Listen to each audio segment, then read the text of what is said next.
Hi, my name is Yuga Strand and welcome to my YouTube channel.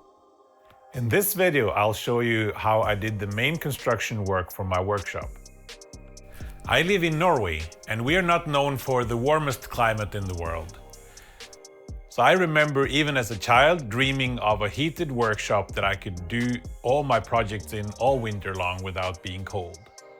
Fast forward a lot of years, and in 2016, finally, my wife and I found a property that was suitable for a workshop. I took my time designing the workshop, and in May 2017, I started on the foundation works.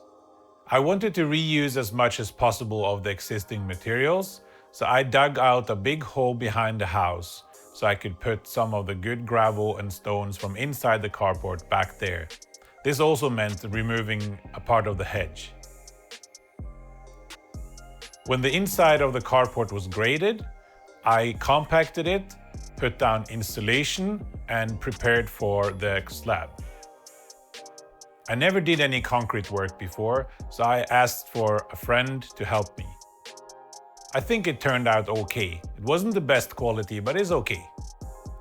On top of the slab, I put some small concrete walls, and then I did the framing for the outside walls.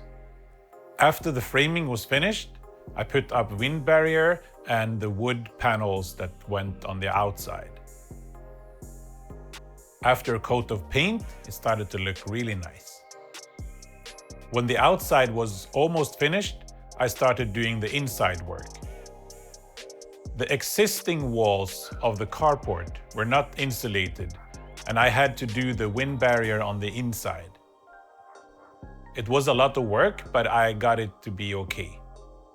I put in 15 centimeters of insulation in both the floor, the walls, and the ceiling.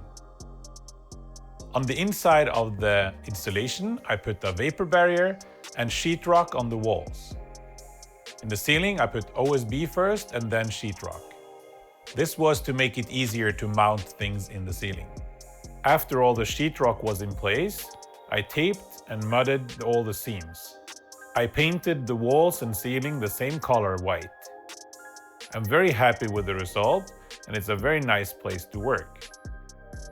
In part 2, I'll show you all the technical details. If you have any questions, put them in the comments below. I hope you enjoyed the video, and I hope to see you next time.